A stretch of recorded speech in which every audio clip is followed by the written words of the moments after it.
Okay, great. So my slides aren't very important, and I'm not going to talk about very much. I don't talk about, I do. And I've designed this 10 minutes so that you can actually upgrade your leadership skills in 10 minutes of the essential ones. But it requires for me to put your devices aside, not chit-chat, not be doing something else. And if a lot of exercises are in the book. So if you want to be here for this 10 minutes, please be here. And if you don't, it's fine if you don't. But if you want to upgrade your skills in 10 minutes, like put all your crap on the side, okay? So it's really simple. Like if I had to say what the most important leadership skills are, it would be 3 words and I'd sit down, but I'm going to do it with you. So the first, I feel like Max needs to, I have to have him sit down and participate too, because the slides aren't that important, but you know, to leave Max out of this exercise, it would be, all right. Okay, if something's going to happen soon. And that's my contact information. My book is here. Please take them because I don't want to put them in my suitcase and bring them back. Yes, please take them. I do not want to put them in my suitcase and bring them back. And a lot more exercises like this. And again, I'm a doer, so you're going to get a lot of exercise in here, not just reading about something. So wonderful. The first topic is responsibility, and I say radical responsibility. And we're like, what is radical responsibility? And it's saying I'm responsible for everything. So that might seem a little weird, but if you think about this room, if you're in the room that you're in looks different than the room I'm in. And so you could almost say theoretically that I'm the space in which this room is occurring, rather than there's a room here. And that's even more true with the building blocks that we're using today. So we're using these building blocks called other people. And the way other people are occurring to us is not the reality. So you could say, this Ella over here, this is my Ella. And I know certain things about her. And there's only one Ella that's my Ella. And when I die, the Ella who she is for me will be different. Because for you, she's somebody different. She might be a total stranger to you.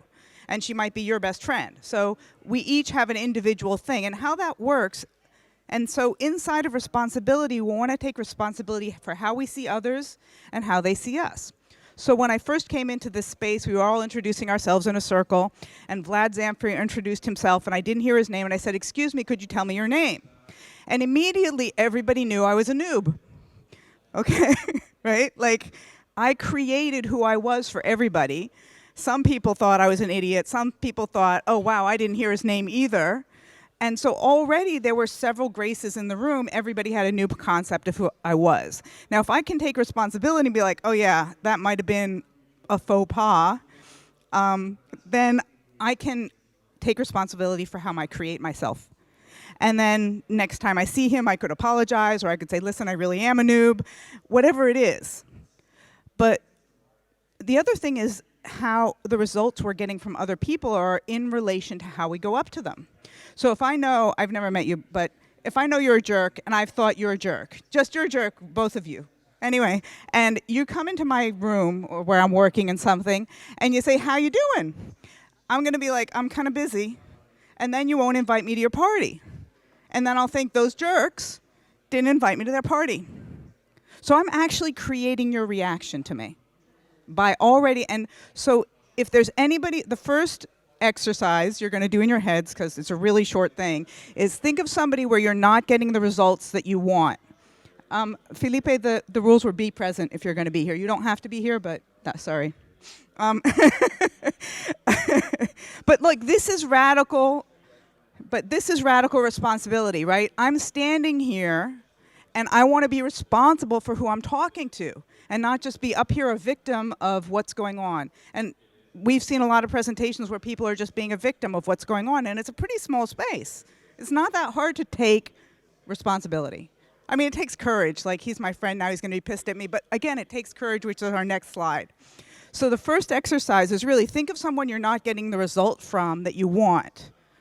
And then think about how you mobilize yourself when you go to talk to that person. Like, listen, maybe I need a favor, or could you, or are you aggressive? Are you doing a certain facial expression?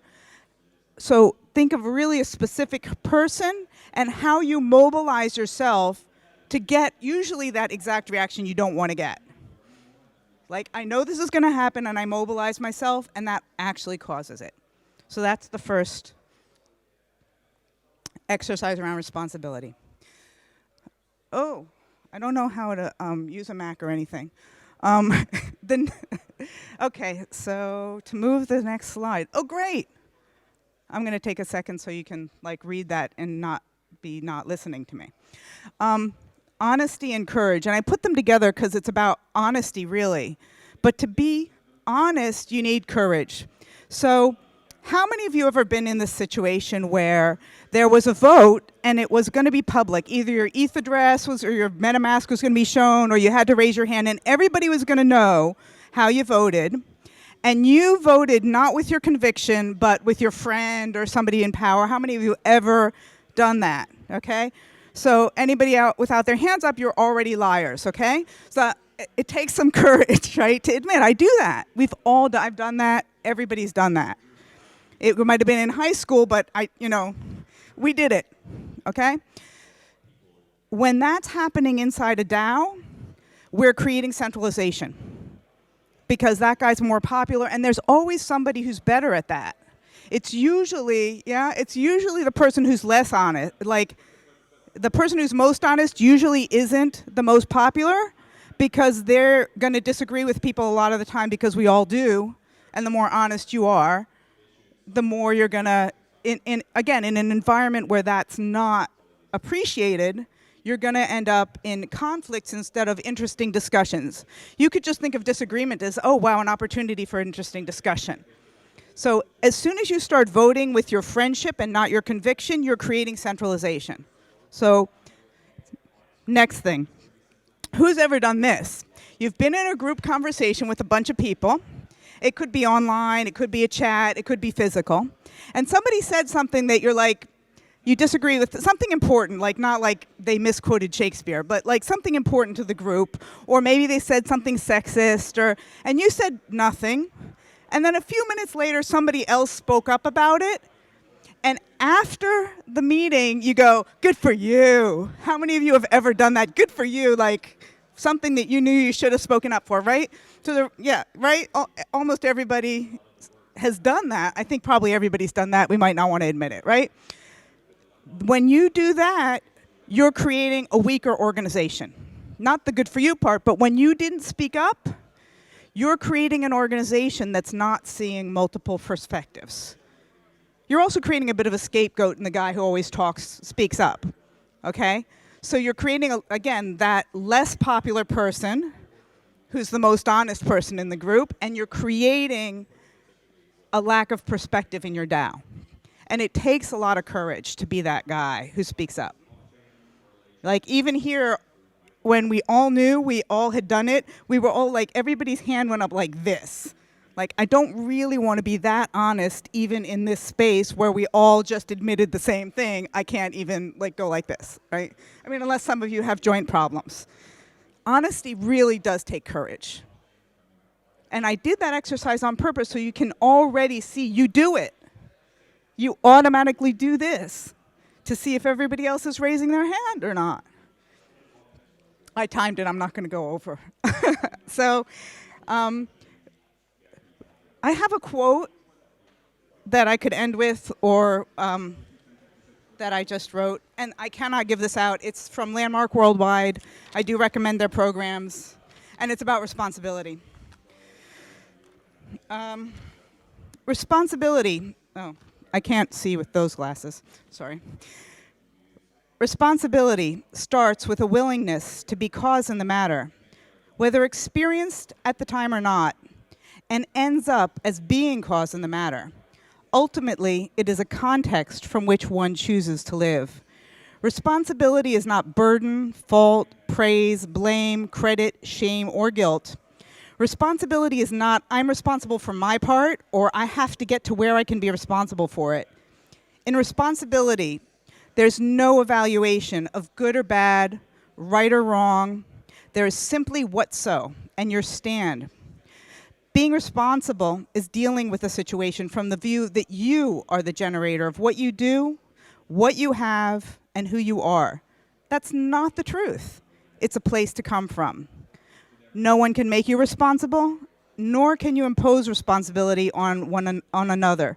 It is a grace you give yourself, an empowering context that leaves you with a say in the matter. That's all.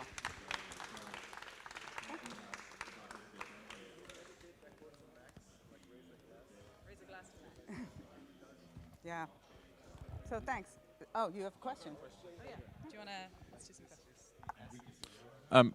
So one question I have is when you're talking about getting very different perspectives and ideas always, how do you balance this need to understand very different set of ideas all the time versus optimizing for what are the top things we should put our attention and focus on and execution? Do you see the two kind of like being on the different sides of the spectrum, or is there space for basically kind of talking, discussing, getting a lot of ideas all the time, and getting a few of those and actually drive into action?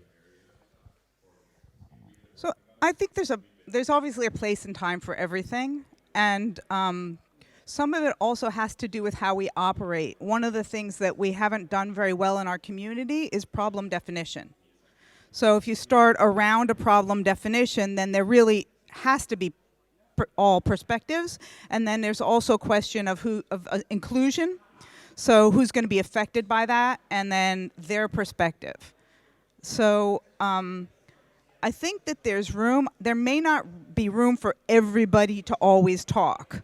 And that may be something about training ourselves to speak when we're moving the conversation forward, not just when we agree. So like, for example, this thing that we do in this group like this is really good. It represents, I agree with you, but I'm not even stopping the conversation to say it. So those kinds of signals can really help. And I think the other thing is it may not be that everybody's opinion needs to be heard by everybody in every group, probably doesn't. But taking responsibility for how you allow people to tell you the truth, right? Like you can kind of get like, you could tell me anything and it'll be okay. And some people are kind of fragile and you better be careful. So taking responsibility for how fragile or volatile you might appear to other people. So if there's enough community, it doesn't mean everybody has to tell everybody all the time, but that people will have the space to say what they need to say and be fully heard. Because people also repeat themselves when you don't hear them the first time. They just say it louder and to more people. So you can take responsibility for that whole realm. I'm French. I can't do short.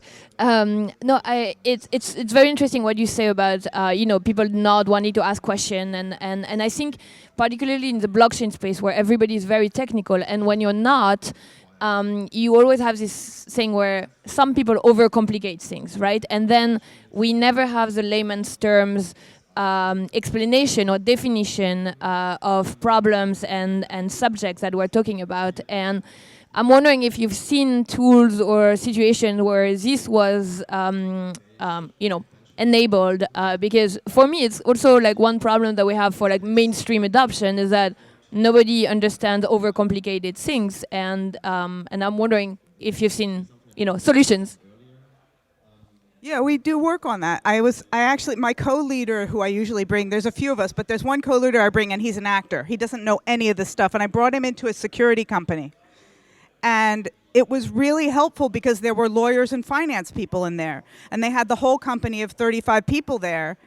And within the course of this 2-day workshop, we were able to get the finance people to understand the techie people and the techie people to understand the finance people.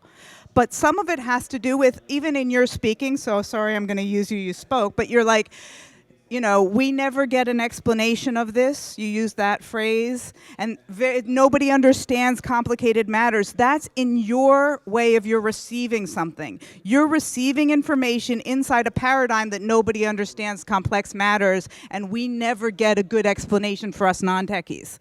So if that's your context, inside that context, anything people say will be too complex and they're not explaining it to me. Does that make sense?